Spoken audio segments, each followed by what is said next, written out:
न्यायालय को देखता हूँ, न्यायालय को देखता हूँ तो तरस आता है, न्यायालय को देखता हूँ तो तरस आता है। एफआईआर की बातों को ही सच समझता है। कैसे बताऊँ न्यायालय की बातें, झूठ बिकता है, सच नीलाम होता है, हर काम का दाम होता है। कैसे कहूँ जेल में है दोषी पड़े या निर्दोष भरे, पर एक बात है ये वर्दी वाले, तेरे दामन में है दाग बड़े। इस चीज़ को लिखे हैं। तो ये ऐसा नहीं है कि हम वर्दी वाले को गुनहगार साबित कर रहे हैं, ऐसा नहीं है, ये सब बात नहीं है। लेकिन फिर आगे लिखे हैं, कहती है जेल की दीवारें, ये बंदी आज तेरे साथ कुछ बात करूँगा। कहती है जेल की दीवारें, ये बंदी आज तेरे साथ कुछ बात करूँगा, हर रोज़ तेरे कर्मों का हिसाब करूँगा। तो ऐसा नहीं है कि वर्दी वाले ही दोषी हैं, आपका अपना भी तो कर्म है। कहीं ना कहीं आपके कर्म में कहीं ना कहीं कुछ भूल चूक या कुछ इस तरह से हुआ है, तो इस पे हम लिखे हैं कि हर रोज़ तेरे कर्मों का हिसाब करूँगा जी। मतलब जेल में क्या है कि दोषी भी है, निर्दोष भी है। ऐसा नहीं है कि सिर्फ निर्दोष पड़ा हुआ है या दोषी भरा हुआ है, दोनों है, दोनों पड़ा हुआ है जेल में। तो क्या लगता है यह किताब पढ़ के लोगों को क्या सीखना चाहिए? यह किताब कारागार की कहाँ काली रातें किताब कहाँ मिलेगा? लोग अगर किनना चाहे, इसको पढ़ना चाहे, हर जगह उपलब्ध है। पुस्तक काउंटर सब पे भी है और ऑनलाइन भी मिलता है, आप ले सकते हैं। और इसमें लिखा हुआ है, जैसे लिखे हैं, जेल जीवन बहुत भारी है, इसमें ना आना ही समझदारी है। और जो जेल गया है वो बहुत अच्छा से समझ सकता है कि जैसे बाथरूम आने जाने की जगह को हाईवे कहा जाता है, उस पे भी लोग पटा रहता है। 32 नंबर 36 नंबर का घोषित रेखा है। अगर आप जेल गए होंगे तो आप देखिएगा कि 32 नंबर 36 नंबर का घोषित रेखा है। जो जेल गया उसने देखा है, सोने के लिए होती लड़ाई है, हाईवे पे सोना बड़ी जगह से आई है। दोनों साइड से बेड लगा हुआ रहता है, बीच से रास्ता है, उसको हाईवे जेल में बोलते हैं। तो उस पर भी सोना पड़ता है, और उस पर सोइएगा तो बहुत जगह से आई है। आपको समझेगा कि बहुत क्या है कि आपको लो ग्रेड का समझेगा कि बहुत ये है। जैसे आप कॉलेज विलेज का रैगिंग नहीं होता है, तो उसी तरह से है। अब इसमें है, जेल में बंद बंदियों की व्यथा बड़ी है, कहने बैठूं तो एक कथा बड़ी है।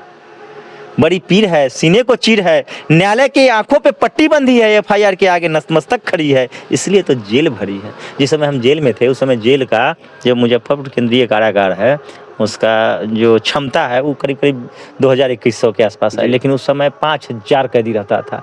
तो सोचिए कि क्या था कि जहाँ एक को रखना है वहाँ आप 2 को रख रहे हैं। मतलब क्या है वो, तो किस तरह से लोग अपना वहाँ जीवन व्यतीत करता था। तो यही सब है, इसी सब दर्द। मुखिया जी, इस पे आप जो किताब जो फर्स्ट पेज पे लिखे हुए हैं ऊपर में ही कि 24 फरवरी 2021 को पुलिस द्वारा गिरफ्तार को जेल भेजा गया। जेल में रहने के कारण पत्नी श्रीमती बबीता कुमारी इनकी अनुपस्थिति में पंचायत चुनाव मुखिया पद के लिए लड़ी गई। जीत दर्ज की पंचायत के विकास अपने सर्वश्रेष्ठ को योगदान के 18 महीने जेल में बिताने के बाद में 20 अगस्त 2022 को शहीद खुदीराम बोस केंद्रीय कारा जेल से रिहा होने के बाद अब यह पत्नी की पूरा कहानी लिखे, जेल में रहने के बाद में चुनाव लड़े क्या आप?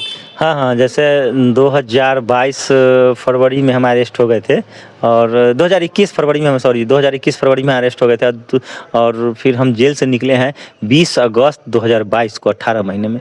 तब तक इसी बीच पंचायत चुनाव हुआ, और हमारी अनुपस्थिति में हमारी पत्नी चुनाव लड़ी, और यहाँ के जनता के द्वारा भरपूर प्यार उनको मिला, सहयोग मिला। आप जेल में थे? हाँ, जेल में थे, और वो 1700 वोटों से, करीब 1700 वोटों से वो जीत दर्ज की। आज बिशनपुर बघनडी पंचायत की मुखिया हैं, प्रेसिडेंट अवार्ड और कई एक पुरस्कार से उनको सम्मानित किया गया। तो जब जेल से निकले तो हम उनके कामों में बढ़ चढ़ के उनका सहयोग किए और इसी में लगे।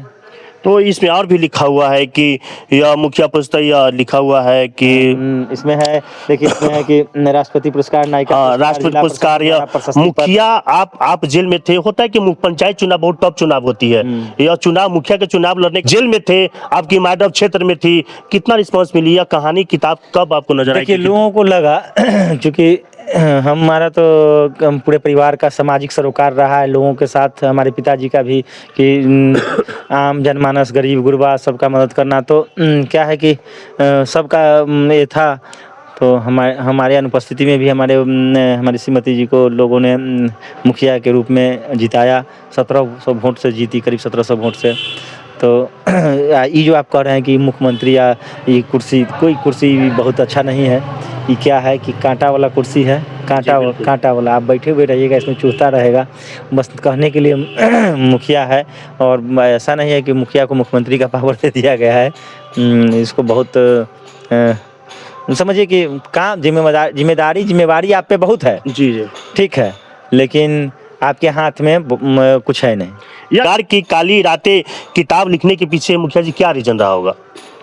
देखिए इसके पीछे रीज़न यही था मेरा, जो ये था कि जो हम महसूस कर रहे थे तो हम इसको कलमबद्ध किए वहाँ जेल में रहते हुए कि क्या परेशानी है मनुष्य के जीवन में हर एक चीज़ में, तो उसको हम कलमबद्ध करें और ये लोगों तक पहुँचाए कि इस तरह से